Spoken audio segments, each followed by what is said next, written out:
I'm Caleb, a 37-year-old mechanic on the outskirts of Oak Ridge, a town where life feels quiet and a little worn. If you were to paint my existence, you'd use mostly shades of charcoal and dull brown to capture the feeling of it all. But right in the middle of that somber picture is a splash of brilliant, unstoppable light. That's my daughter, Sophie. She's 11 and the sparkle in her eyes is outshone only by a smile so warm it feels like it could chase away the deepest winter chill. 5 years have passed since my wife, Eliza, was taken from us by a cruel illness. Sophie was just 6 at the time, a small girl facing a loss too big to understand. That disease didn't just steal the woman I adored, it carved a hollow space into our lives that nothing can ever fill. So now it's just the two of us holding on tight to each other inside the walls of our little house. The scent of engine grease clings to my clothes, a constant reminder of my work, but it always seems to fade into the background when Sophie's bright, clear laughter rings through the rooms. It's a sound that cuts through everything else, even the static from our old kitchen radio. My days are spent under cars at Gus's garage, a relentless cycle from sunrise to long after sunset. I push myself to the brink, my hands raw and stained, just to stay ahead of the bills that keep coming. There's the mortgage, my own parents' medical costs one town over, and of course making sure Sophie has what she needs. Like a new pair of sneakers when her old ones are worn through at the soles. Sophie, that little girl, is the very reason I breathe, and her heart is set on ballet, a passion so intense it seems almost out of place here. In a town built on dusty roads and a love for Friday night football games, she dreams of graceful leaps and perfect form. It was Eliza who first showed her the magic of it all. She wasn't a professional dancer, but the grace she carried was something she passed down to our daughter. A beautiful living piece of her that remains with us. Each evening, without fail, Sophie carefully takes out her mother's old dance clothes. The leotard, once a vibrant rose pink, has faded to a soft blush with a small tear near the seam she tries to ignore. Her point shoes are in even worse shape, the satin frayed away to nothing in places, the tips so worn down that her toes are nearly visible. She positions herself before the long, cracked mirror we have leaning against the living room wall, my old phone propped up on a stack of books. As she watches blurry videos on YouTube, she mimics the movements, spinning and stretching, her small body filled with a grace that seems impossible. And I just watch her, a painful knot tightening in my chest. I'm so incredibly proud of her talent, of the fire in her spirit, but it's a pride mixed with the sharp sting of failure. My heart swells and aches at the same time. I can't give her the things she needs. Not new shoes, not a real dance class, not any of the things a passion like hers truly deserves. This town, Oak Ridge, has a particular kind of harshness that gets under your skin, especially when you're a single father trying to make it work. The way people look at you, the sideways glances at the grocery store, the whispers that start up the second I turn my back. It feels like being chipped away piece by piece. I can practically hear their thoughts. Look at Caleb, that poor man trying to raise that girl all by himself. He can't possibly be giving her what she needs. They don't even bother to lower their voices sometimes, saying it right when I'm in earshot. I'll never forget the day Mrs. Davies from next door showed up on our porch. She's a woman with a perpetually sour expression and a tongue to match. She was holding a cardboard box filled with her granddaughter's hand-me-downs. Her gaze swept over our small, slightly cluttered living room, a look of pity and disapproval warring on her face. "I thought Sophie could use these," she said, her tone making it sound less like a gift and more like a charity case. I forced a tight smile, my hands clenching into fists behind my back. "I appreciate the gesture," she continued, her eyes lingering on a stack of unpaid bills on the table. "But she needs more than just your love, Caleb, you know that, right?" I remember Mrs. Peterson at the grocery store, her voice loud enough for the whole aisle to hear. "Such a beautiful little thing," she'd said, looking right at Sophie. "It's just a tragedy she has to grow up in this kind of situation." I felt a hot flash of rage. I gripped Sophie's hand, pulling her away quickly, my face a mask of calm I didn't feel. I didn't want her to internalize those words, to let the casual cruelty of strangers dim the light that shines so brightly within her. My only job is to protect that light. My day starts at 5 a.m. with a cup of coffee so strong it's almost bitter. I spend hours on my feet, my body aching from wrestling with engines and transmissions, my hands permanently stained with grease. But then I get home and I see Sophie. She'll be there under the weak yellow glow of our living room lamp, practicing her ballet. I force a smile, pushing down the weight in my chest, because she deserves to see me happy. She deserves so much more than what I can give her: a real stage, a real teacher, a chance to let her talent truly blossom instead of being confined to the clumsy confines of our small house. But the money is a constant, suffocating pressure. The bills are relentless, and every month I send what I can to my parents for their prescriptions. They never ask how we're doing. Their calls are mostly lists of their own ailments and complaints. For a long time, I held on to the belief that if I just worked a little harder, took on one more shift, I could somehow break through and give Sophie the life she was meant to have. The truth, though, is that Oak Ridge, and maybe the whole world, felt like it was built to keep people like us down. One evening I was hunched over the kitchen table, staring at an overdue electric bill that seemed to be mocking me, when Sophie wrapped her arms around my neck from behind. "Daddy," she said, her voice trembling with a breathless excitement, "I want to enter the American Ballet Challenge." I looked up right into her hopeful, shining eyes and felt my heart seize up in my chest. The American Ballet Challenge. It was a name I knew, a prestigious competition where the most promising young dancers in the country competed. These were girls from wealthy families with private coaches and shoes that sparkled under the stage lights.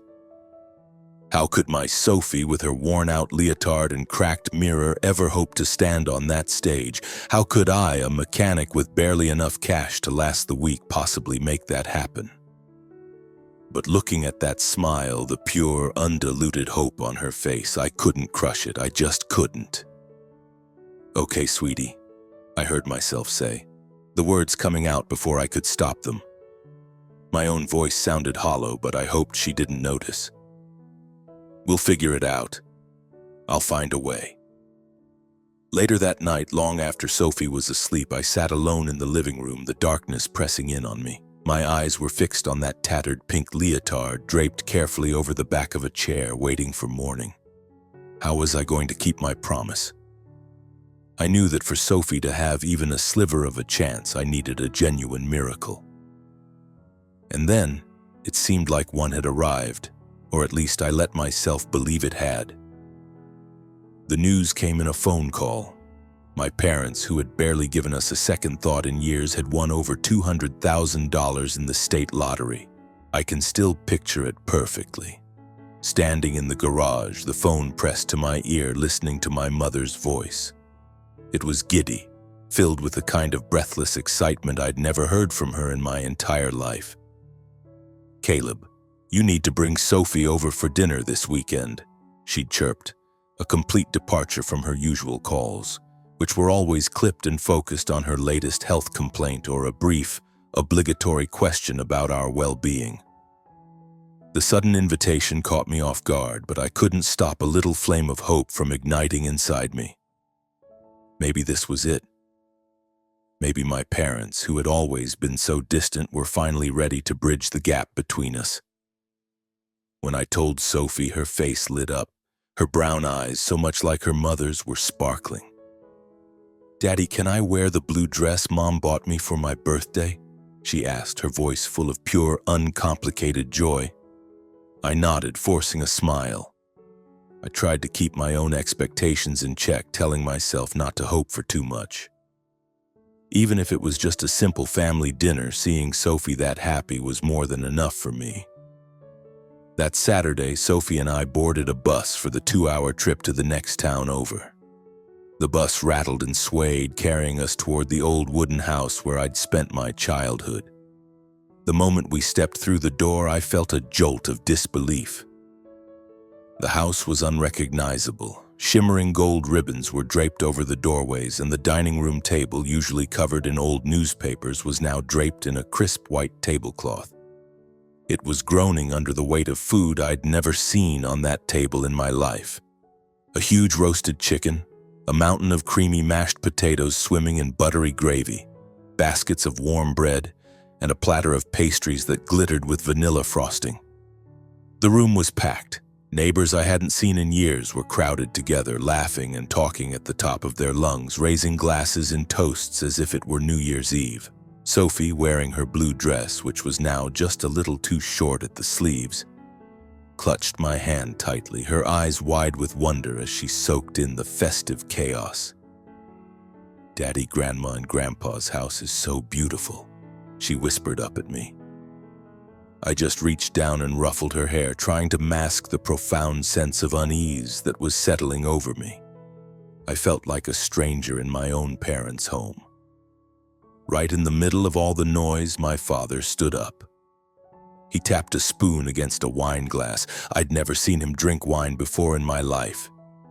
"Everyone, we have some wonderful news to share," he announced, his voice uncharacteristically loud and booming. "My wife and we just won the lottery. Over $200,000. The room exploded. The applause was deafening, a wave of noise that seemed to shake the old house. My mother was beaming, her face flushed with pride as she started telling everyone about their plans: a new flat-screen TV, a full kitchen renovation, maybe even a cruise. I just sat there, my hand wrapped so tightly around a glass of water that my knuckles were white. My heart was hammering against my ribs. $200,000. The number echoed in my head. It felt like a key turning in a lock, a door swinging open right in front of me. This was it. This was Sophie's chance to study ballet with a real teacher, to finally have shoes that fit and a leotard that wasn't held together with careful stitches. I glanced over at Sophie, who was clapping along with everyone else, her smile so pure and innocent. This is my chance, I thought. I have to ask. After the last of the neighbors had finally left, I waited until it was just the four of us in the suddenly quiet room. I took a shaky breath and asked my parents if I could speak to them for a moment, leading them over to a corner of the living room. "Mom, Dad," I started, my voice unsteady, "I have to ask you for something." "I know this money is a huge deal for you," I said, the words feeling clumsy and thick in my mouth. "But I need to ask if you could possibly lend me a little of it, just for Sophie's ballet lessons. I'll pay you back every single cent, I swear it." I told them everything about her incredible talent, her dream of competing in the American Ballet Challenge, how she spent every single night teaching herself from videos in our tiny living room. But my mother just stared at me, her eyes turning to ice.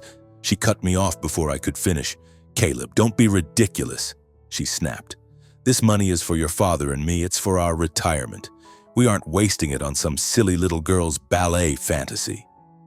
My father nodded in agreement, his expression grim. "She's a kid. She'll grow out of it and forget all about it," he added, his tone dismissive. "You need to focus on practical things. Ballet is for rich people's kids, Caleb, not for our family." I just stood there, my face hot with a shame so deep it felt like it was burning me from the inside out. I wanted to scream, to rage at them, but I held it all in. I could see Sophie through the window playing on the front lawn, completely unaware of the conversation happening inside. On the bus ride back to Oak Ridge, Sophie fell asleep with her head on my shoulder, her blue dress wrinkled from the day. I stared out the window, watching the streetlights streak past in a watery blur, and felt a wave of cold, heavy disappointment wash over me. I had actually let myself hope just for a moment that they would finally see the incredible light in my daughter, the same light that I saw every single day. But they hadn't, and somehow that rejection hurt more than all the gossiping whispers in Oak Ridge combined. I gently stroked Sophie's hair as she slept, a silent promise forming in my heart. I would not give up. I would do whatever it took to get her on that stage, even if she had to dance in her patched-up leotard and shoes that were falling apart. Back home, I pulled out my wallet, a beat-up leather thing I'd carried for more than 10 years. Inside were just a few crumpled dollar bills. This month's paycheck was already gone, eaten up by the power bill and the money I'd sent for my parents' medicine. My mind flashed to the image of Sophie's leotard, to the clumsy stitches I'd made with my thick, clumsy mechanic's fingers trying to mend the worn fabric. I will make this work, I repeated to myself, a desperate mantra, even though I had absolutely no idea how. The next morning, I gathered every last bit of courage I had and walked into Gus's office at the garage. "Gus," I started, my voice barely above a whisper. "I need to ask if I could possibly get an advance on a few months' pay." He looked up at me, his weathered face filled with a genuine sympathy that was almost harder to take than a flat-out no. But his expression was also tinged with helplessness. "Caleb," he said, his voice soft, "you know how business has been. I wish I could help you, I really do, but—" He didn't have to finish the sentence. I understood. I just nodded, mumbled my thanks, and walked away, the weight of the world pressing down on my shoulders. It felt like every door I tried to open was being slammed shut in my face. But Sophie wasn't giving up, so how could I? I started picking up extra work at night, doing repairs for some of the local street racers out by the old airfield.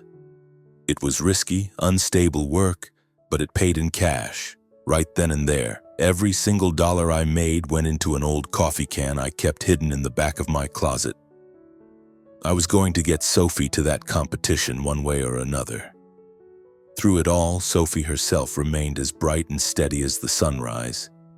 She practiced for hours every single day, creating her own choreography.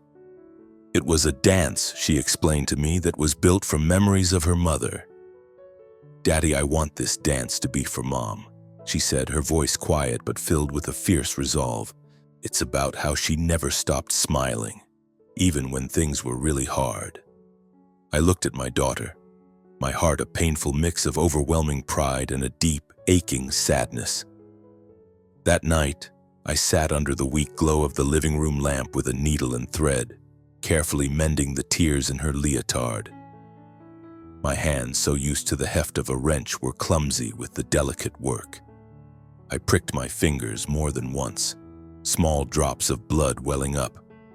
But I didn't even think about stopping. I wanted her to walk onto that stage feeling proud, even if her costume couldn't hold a candle to the glittering custom-made leotards the other girls would be wearing. As the registration deadline for the American Ballet Challenge loomed, I had finally painstakingly saved up enough cash. It was just enough to cover the entry fee and the round-trip bus tickets to the city. I never told Sophie about the sleepless nights I'd spent working, about the new, deeper calluses on my hands, or about the cruel words her grandparents had thrown at me. I just held her close and said, "You're going to be amazing, Sophie. I believe in you." But on the inside, I was gripped by a cold, sharp fear. Could a girl with worn-out shoes and a mended leotard really hold her own under the glare of those lights? Could I, just a mechanic trying his best, give her the strength she would need to face it all? I had no idea. But I knew one thing for sure. I would not let my daughter face this alone. The day Sophie walked onto that stage for the American Ballet Challenge, I swear I could feel the weight of the entire world settling onto my shoulders. I stood in the wings, my heart pounding a frantic rhythm against my ribs. We'd taken an overnight bus to get there, and Sophie had clutched her old canvas duffel bag the entire way.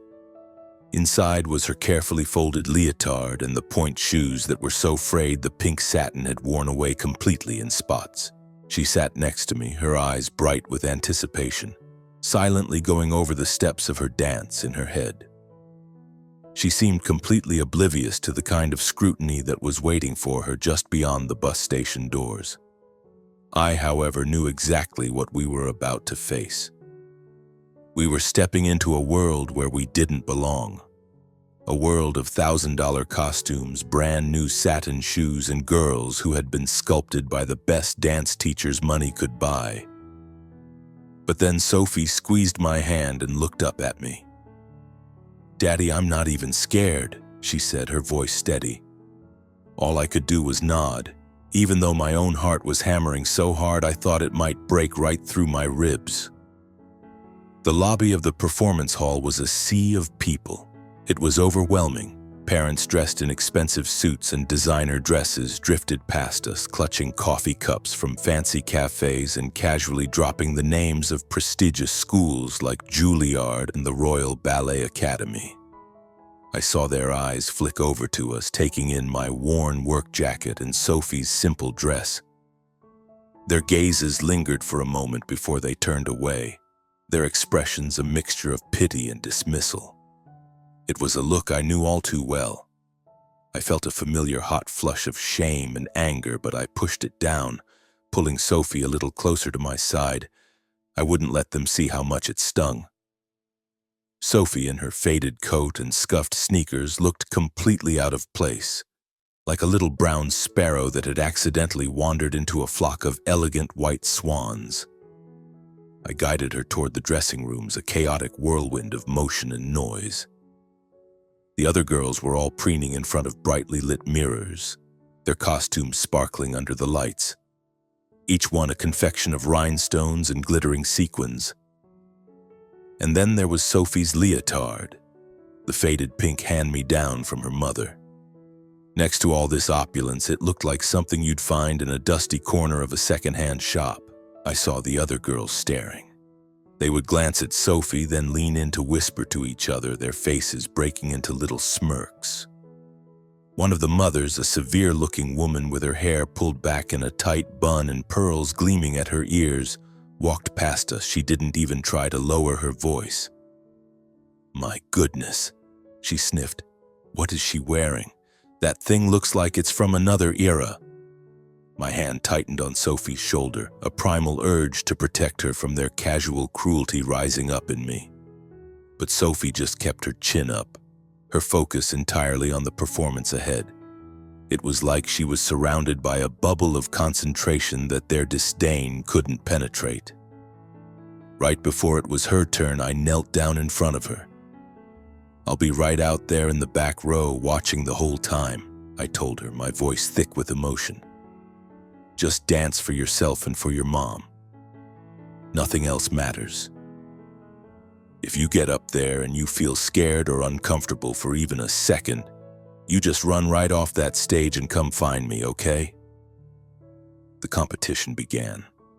One after another, the dancers took the stage, executing their routines with a flawless, professional polish that spoke of years of expensive training. Sophie waited in the wings, her face glowing but her hands shaking just a little.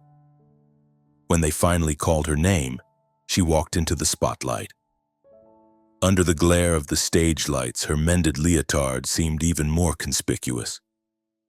My clumsy, uneven stitches felt like they were on display for everyone to see, a bright, shining announcement that we were out of our league.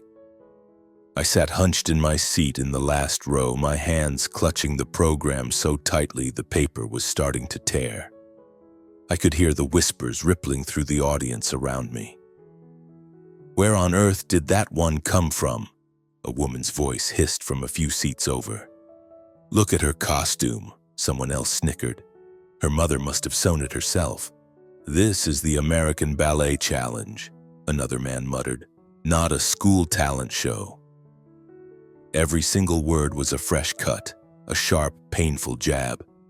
I wanted to stand up and scream at them, to tell them to shut up, but I was frozen in my seat, paralyzed by a mixture of fury and humiliation. I just prayed Sophie couldn't hear them.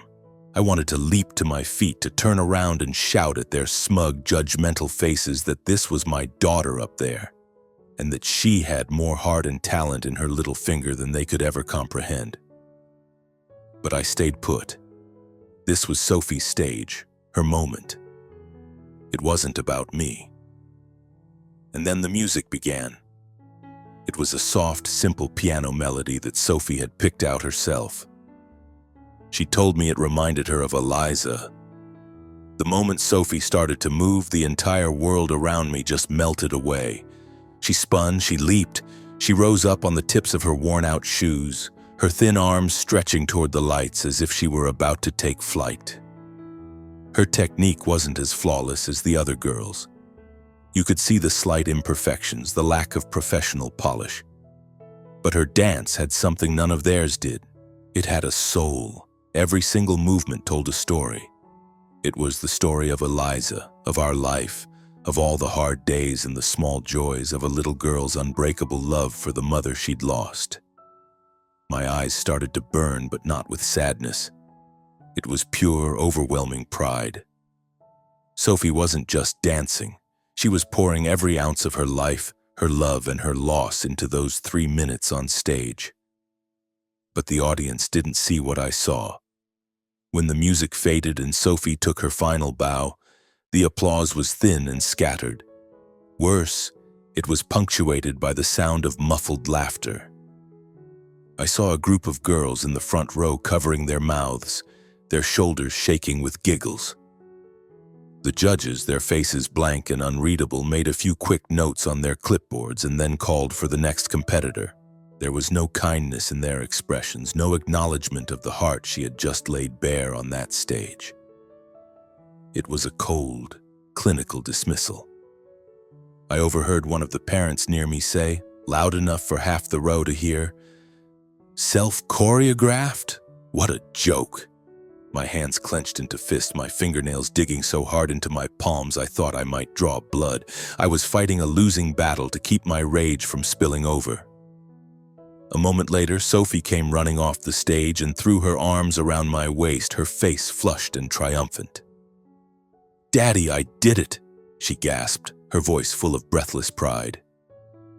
I didn't forget a single step. I hugged her back, burying my face in her hair. "You were incredible, sweetie," I whispered, my voice thick. "You were absolutely perfect." But I knew she'd heard them. I knew she'd heard the laughter and the whispers. Her eyes were still shining, but behind the sparkle I could see something else had taken root. It wasn't fear. It was a new kind of resolve, harder and stronger than anything I'd seen in her before. They announced the results that evening. I could hardly breathe as they read through the names, and then I heard it. Sophie Miller. She had made it to the finals. It was something no one in that auditorium, least of all me, had seen coming. One of the judges' notes, which they posted on a board in the lobby, called her performance raw, but possessing a rare and profound emotional depth. They called her an unpolished diamond. I grabbed Sophie and lifted her into the air, tears of relief and joy streaming down my face. But the happiness was short-lived. A cold dread quickly settled back into my stomach. I knew the finals would be a whole different level of competition. The scrutiny would be even more intense, the judgment even harsher. And Sophie would have to face it all over again. I looked down at her, her small hand still gripping mine, and I wondered if I had what it took to shield her from the cruelty of this world. Or if I couldn't shield her, if I could at least help her become strong enough to face it on her own. After what felt like an eternity of nervous anticipation, the day of the finals finally arrived. It was April and we were in Tampa, Florida. Sophie and I stood in front of the Performing Arts Center, a stunning, magnificent building that made me feel small and insignificant. Its towering white columns and vast walls of glass shimmered in the afternoon sun. The lobby was like something out of a movie, a grand, echoing palace. This was it. This was the stage where the final round of the American Ballet Challenge would take place. And this was where Sophie, my 11-year-old girl in her hand-me-down leotard, would have to stand alongside dancers who had been molded and perfected by the most famous ballet schools in the country. I squeezed Sophie's hand, feeling the slight tremor in her fingers. But when I looked down at her, her brown eyes were still shining with that same unwavering light, as if she believed there was nothing in this world that could possibly make her stumble. It was already a miracle that Sophie had made it this far, that she had advanced out of the semi-finals in the first place. I still couldn't quite believe it. The memory of hearing her name called that day was seared into my brain. I had hugged her so tightly, tears of disbelief and pride running down my face. My Sophie, with her battered shoes and her homemade dance, had somehow managed to beat out hundreds of other girls, all of them with years of professional training under their belts. But the finals in Tampa felt like a whole new level of impossible.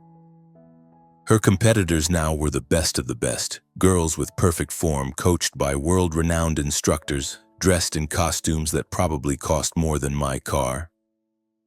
Back in the dressing room, I watched Sophie pull her dark hair into a ponytail with a stretched-out elastic band.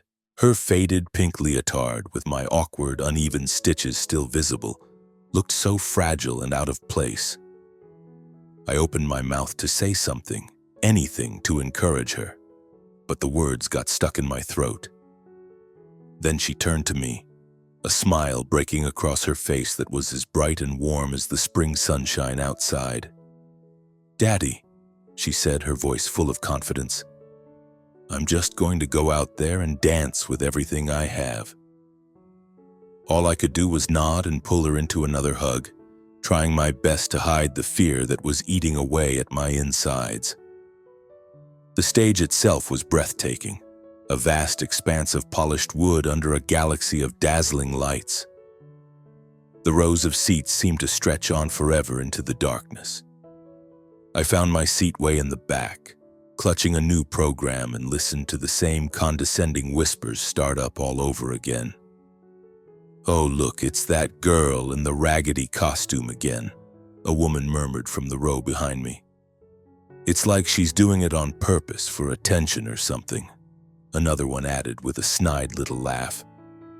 I bit down hard on my lip, trying to tune them out, but every word felt like a physical blow. Then Sophie walked onto the stage. She looked so small out there, but her posture was straight and defiant. I could hear the faint creak of her worn-out shoes against the polished floor. The music started, that same soft piano melody that held so much meaning for her. The moment Sophie began to dance, the rest of the world disappeared.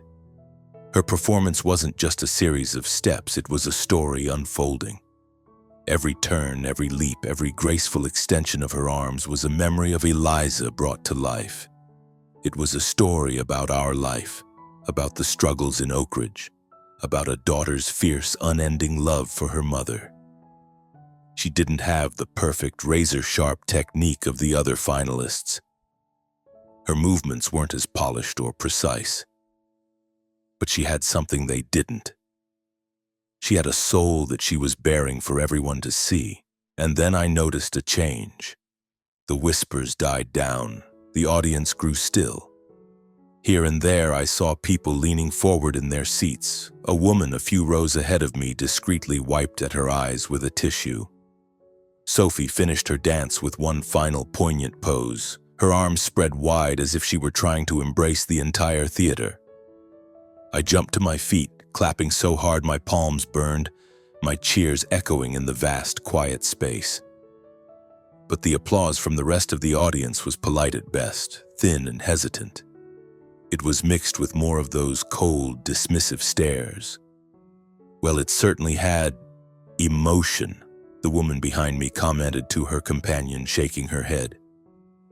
"But that technique, oh dear." I wanted to stand on my chair and scream at all of them. I wanted to tell them that my daughter had taught herself every single one of those moves, that she had fought against everything this world had thrown at her just to be on this stage. But I just sank back into my seat and buried my face in my hands, fighting to keep my own tears from falling. They announced the winners that evening. Sophie's name wasn't called. First prize went to a 13-year-old girl from a famous Boston dance academy. Her routine had been choreographed by a teacher who had once danced with the New York City Ballet. Sophie stood beside me, her hand still tucked in mine. The bright smile had faded from her face, but it wasn't entirely gone. "Daddy," she said, her voice quiet but firm, "I danced for Mom." I pulled her into a hug, the tears I'd been holding back finally spilling over and running down my cheeks. "You were the best one up there, sweetie," I whispered into her hair, even as my own heart felt like it was being ripped in two. I knew she deserved more. I knew she was the best. But this world, this competition, they didn't measure talent by the size of your heart. They wanted technical perfection, flawless execution. All the things a broke mechanic from a small town could never give his daughter. But then, as we were making our way out of the theater, something incredible happened. A small crowd of reporters suddenly descended on us, microphones and cameras appearing out of nowhere. A woman with a kind face held a microphone out to Sophie. "Sophie," she asked gently, "can you tell us about your dance and this beautiful costume? Does it have a special story?" And with the simple, unvarnished honesty of an 11-year-old, Sophie told them everything. She told them about her mom and about learning to dance by watching videos on my old phone. She told them how her daddy had carefully mended her mother's old leotard so she would have something to wear. I stood next to her, my arm around her shoulders, and when they turned the microphone to me, I found my voice. I told them about the sleepless nights, the extra shifts, the constant struggle. I told them about Sophie's unshakable dream and about the cruel whispers and judgmental stares we faced back home in Oak Ridge. I never imagined for a second that our small story, our quiet struggle, would resonate with anyone. The next morning, the first rays of sunlight were just starting to filter through the thin, cheap curtains of our motel room when my phone started buzzing. It was vibrating so frantically on the bedside table I thought it was going to jump right off. I groaned, assuming it was just a string of texts from Gus asking me to cover another night shift at the garage. But when I finally picked it up, the screen was filled with notifications. Dozens of them. Messages from names I didn't recognize, emails from addresses I'd never seen, texts from a flood of unknown numbers. And then I saw it. A news alert had popped up on my screen. The headline read, "Little Girl in Pink steals the show at American Ballet Challenge." It was from a major news outlet. My hand was shaking as I tapped the link, and there she was. A huge photo of Sophie standing on that magnificent stage in her faded pink leotard, her arms spread wide, her eyes burning with passion. My throat went tight as I read the article.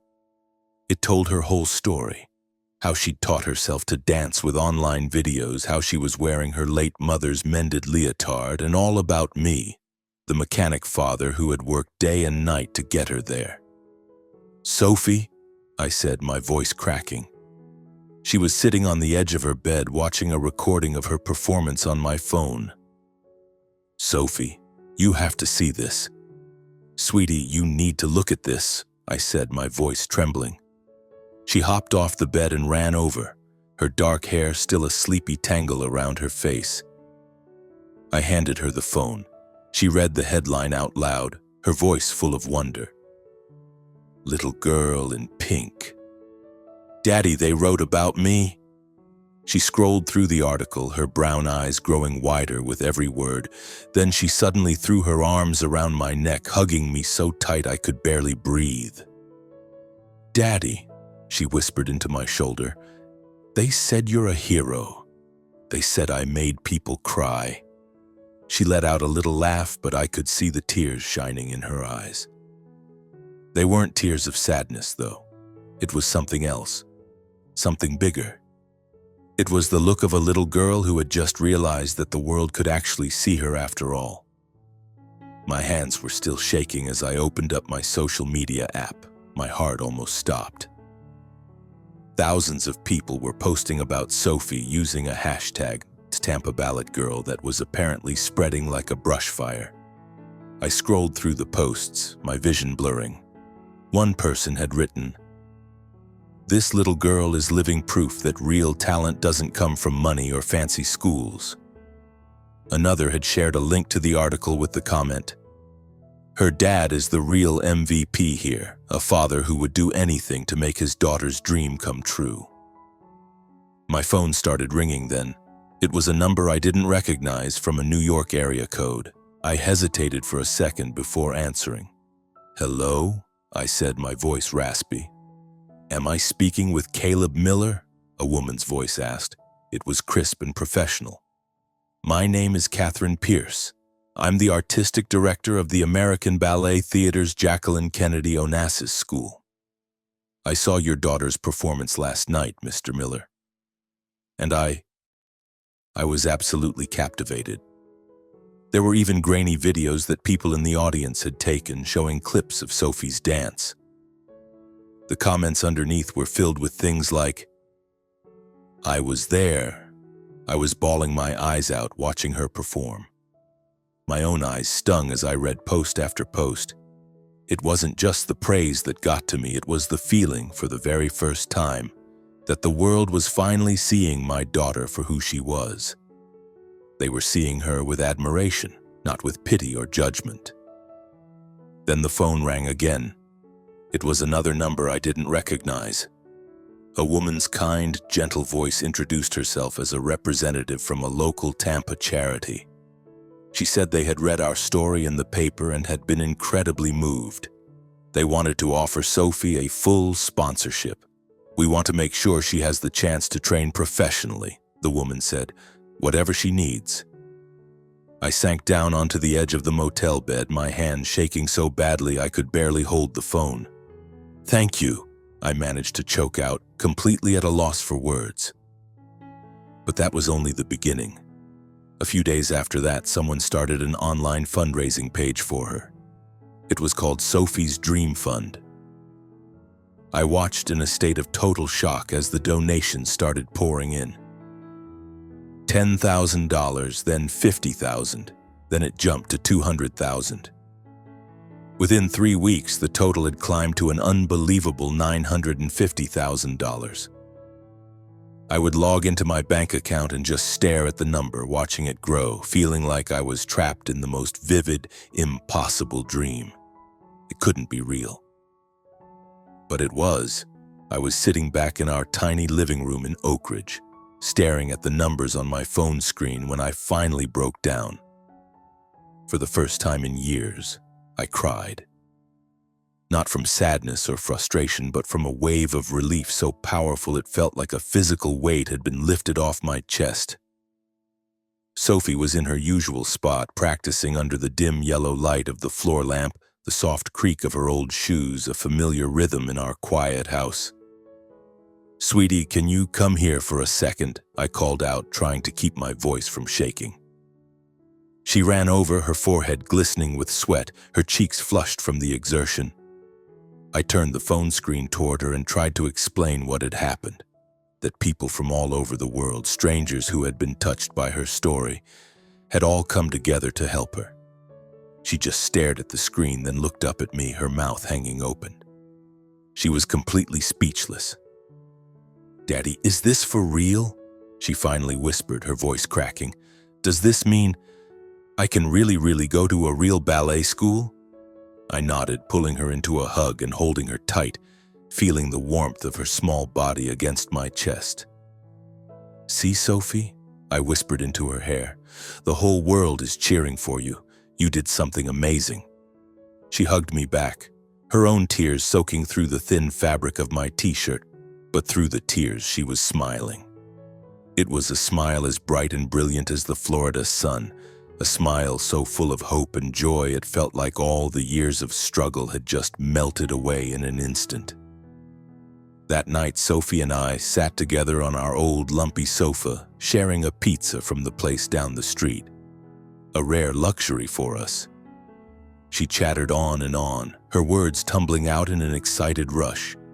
all about the famous dance school in New York she'd always dreamed of attending, about finally getting a pair of brand new pointe shoes, about learning all the incredible moves she'd only ever been able to watch on a tiny screen. I just listened, my heart feeling lighter than it had in years. That money, nearly $1 million. It was more than just a way to pay off our debts, buy some new clothes, or finally fix the leaky roof. It was a ticket for Sophie, a ticket to a whole new life, a world where she could get the best training, where her raw, beautiful talent could finally be polished and perfected. I looked over at my daughter, who had reached out to take my hand, and I knew that even though she hadn't won a trophy in Tampa, she had won something so much bigger. She had won over the hearts of thousands of strangers, and in the process, she had won my heart all over again. 6 months have gone by since the American Ballet Challenge finals, but most days it still feels like I'm walking around in a dream. Our little house in Oak Ridge is no longer just a place of dim lighting and stacks of unpaid bills. That incredible sum of money from the fundraising campaign has changed absolutely everything. I paid off every last one of our debts. I bought a reliable used car so we wouldn't have to take that rattling bus anymore. I hired a roofer to finally fix the leak that had been plaguing us for years. And I bought Sophie a brand new pair of pointe shoes. They were made of gleaming white satin, and when I gave them to her, she just clutched them to her chest, her eyes sparkling as if she could see her whole future reflected in their shiny surface. But the most important change, the one that still makes my breath catch in my throat, is that Sophie is now a student at one of the best dance schools in New York City. She's training with teachers who have danced on the world's biggest stages. Every weekend, I make the drive from Oak Ridge to the city to pick her up, and when I stand outside the studio and watch her through the big glass window, seeing her spin and leap with a new polished grace, I feel a wave of pride so intense it almost knocks me off my feet. She still has that same bright smile, that same pure spirit, but now there's a quiet confidence in her movements, a self-assurance I'd never seen before. But life is never that simple, is it? One afternoon, I was sitting at the kitchen table going over the tuition payment I was about to send to Sophie's school, when the doorbell rang. It was a sharp, insistent sound that made me jump. When I opened the door, my parents were standing on the porch. For a second, I just stared at them. They were the last two people on earth I ever expected to see. I hadn't spoken to them since that disastrous dinner party at their house, since the day they'd refused to help Sophie. My mother's hair seemed grayer than I remembered. She was wearing a faded, pilled sweater, a far cry from the fancy new clothes she'd been showing off after her lottery win. My father stood behind her, his shoulders slumped, looking like he was carrying the weight of the world. He wouldn't meet my eyes. "Caleb," my mother began, her voice hesitant and small. Can we come in for a minute?" I stepped aside and let them in, but a cold, hard knot was forming in my stomach. I could still see them so clearly in my mind, standing in their newly decorated living room, bragging about their $200,000, laughing at Sophie's silly ballet fantasy, and telling me to be more practical. They sat down stiffly on the sofa, and my mother started to talk. The lottery money, she explained, was all gone. They had spent it all. A bigger TV, a new kitchen, a few fancy trips. They'd lived as if the money would never end. But it had, and now they were right back where they started, only this time they were drowning in debt. They had come to ask me for help. "Caleb," she said, looking around our small, neat living room, "you have money now, don't you? We saw it in the papers. We just need a little something," she continued, her gaze still fixed on the floor, "just to help us get through this rough patch." I just looked at them, a heavy pressure building in my chest. The memories came flooding back, all those sleepless nights spent working under cars, the feeling of my fingers raw and bleeding as I tried to mend Sophie's leotard, The sting of our neighbors' pitying looks and the sharp, bitter memory of my own parents turning their backs on us when we needed them the most. "Mom, Dad," I said, my voice quiet but steady. "I came to you. I begged you to help Sophie, to lend us just a little bit of money so she could have a chance. And you said no. You told me it was a waste. Now my only focus is Sophie. It's her future, her dreams, that's all that matters." My mother started to cry, her shoulders shaking. My father just bowed his head even lower, his silence a confession of his own shame. But I didn't back down. This wasn't about revenge or being selfish. It was about a lesson I had learned the hard way. That love and support have to be a two-way street. They left as quietly as they had arrived. As I closed the door behind them, I felt a strange mixture of emotions, a deep, lingering sadness, but also a profound sense of relief. Meanwhile, Sophie was continuing to blossom. Every day she seemed to transform a little more. At her new school, she was mastering techniques she had only ever seen on a screen. One afternoon, I watched her practice a pas de deux with one of her classmates, her feet seeming to float across the polished studio floor. When she was done, she ran over and threw her arms around me, talking a mile a minute about the new steps she was learning, about her teacher who was strict but brilliant, about the new friends she was making. "Daddy," she said, looking up at me, her eyes shining with a light that was pure joy. "I feel like I finally belong somewhere." The haunted, anxious look she used to wear back in Oak Ridge was completely gone. But the thing that touched me the most was what she said next. "Daddy, I'm so grateful for you and for all the people who helped us. I want to work as hard as I can, to dance my best, to make every single one of them proud." I was changing too.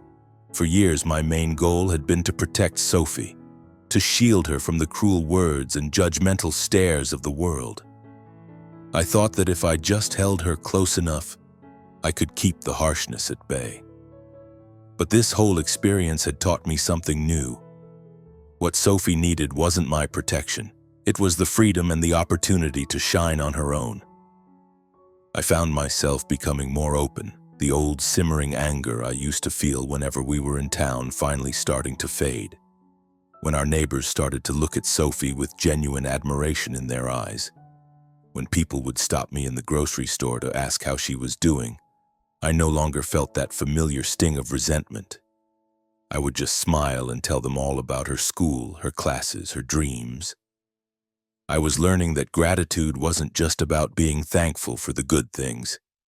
It was also about appreciating the struggles that had forged us, that had made us stronger. One weekend, Sophie and I were curled up on the sofa, eating cookies and watching the video of her final performance in Tampa. "Daddy," she said, her voice soft, "I used to always think that I wasn't good enough, that I would never be as good as the other girls."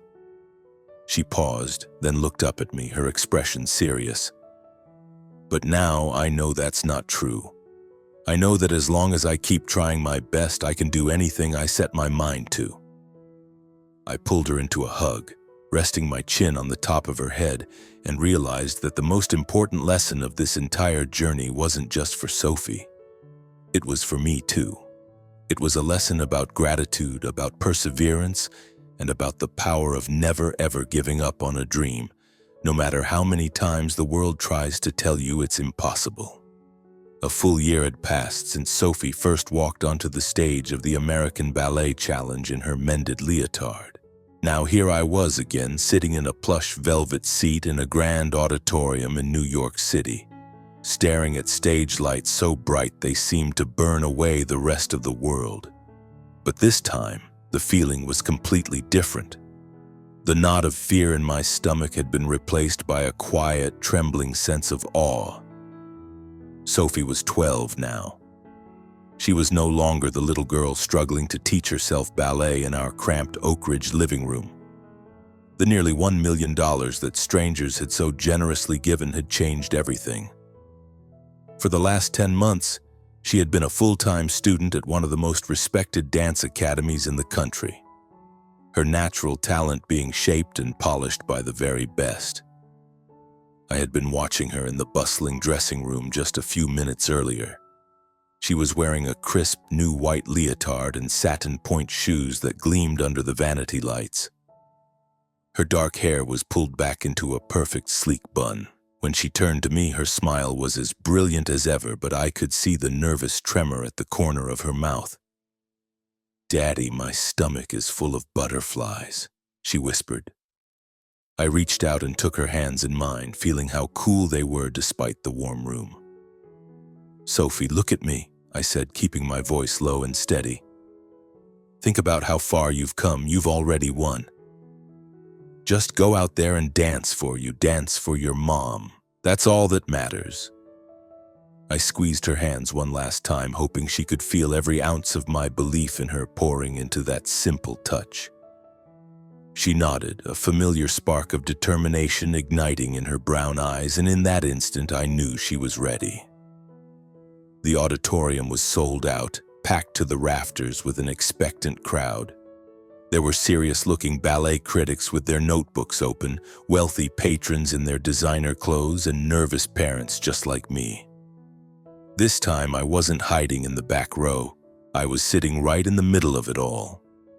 But my heart was still pounding against my ribs as if I were the one about to step into the spotlight. I could hear the people around me whispering about Sophie, the little girl in pink from last year, who had since become something of an internet phenomenon. But the tone was different now. There was no mockery, no pitying remarks about her costume.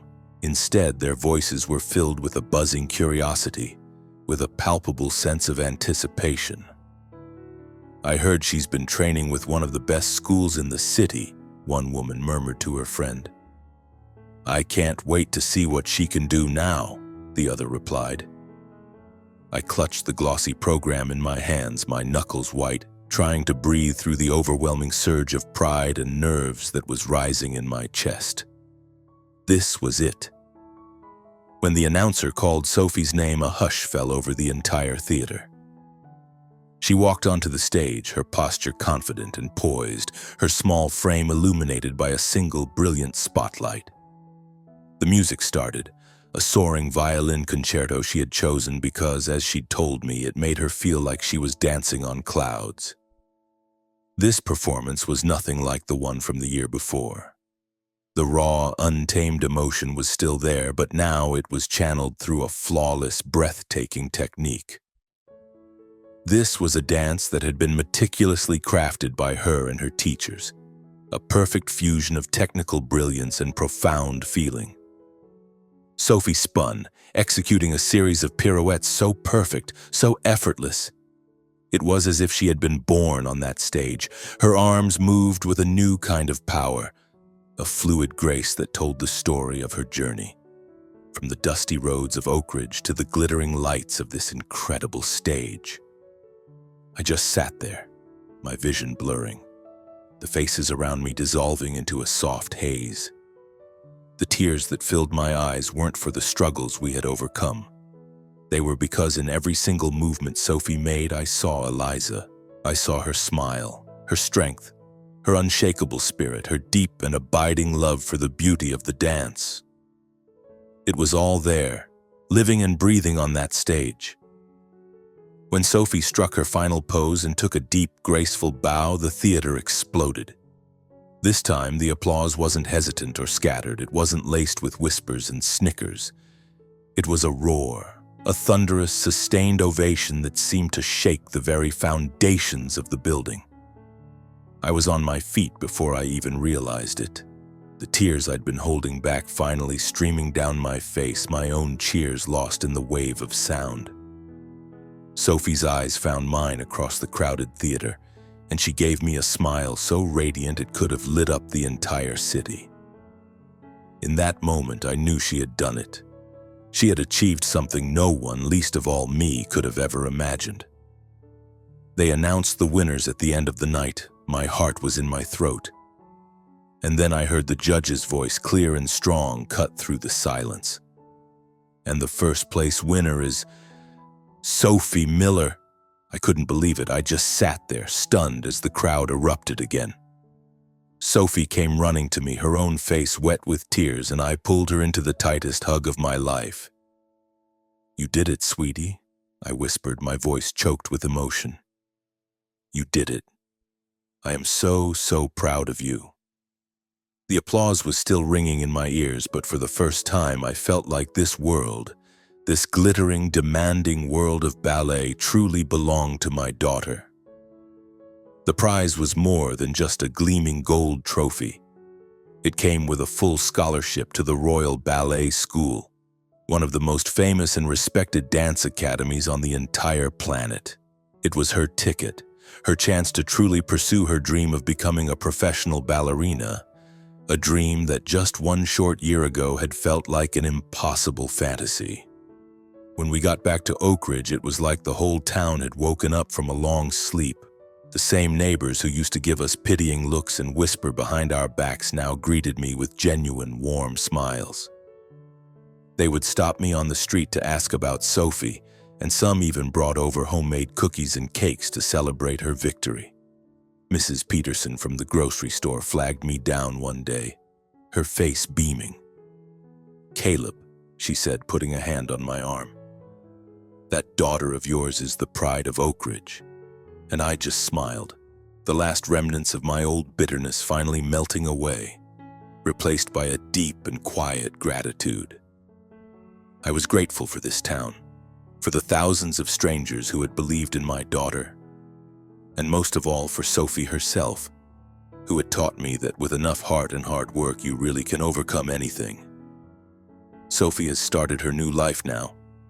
She's living in a dormitory at the school in the city, but she calls me every single weekend, her voice bubbling with stories about her classes, her new friends, and the occasional bout of homesickness. I drive up to see her as often as I can, always bringing a box of her favorite cookies from the bakery back home. I'll sit for hours in the corner of the studio just watching her dance, my heart full to bursting. Every single step she takes, every graceful turn, is a reminder of the incredible journey we've been on together. From the darkest days and the cruelest whispers to the blinding brilliance of that New York stage. I know her path from here won't always be easy. There will be new challenges, new obstacles to overcome. But I also know with a certainty that settles deep in my bones that my daughter is strong enough to face anything that comes her way. And as for me, I'll be right here just like I've always been. I'll be her anchor, her biggest fan, the most steadfast father I know how to be. I'll be here watching with pride as my daughter soars as high and as far as the wings she has earned can possibly take her.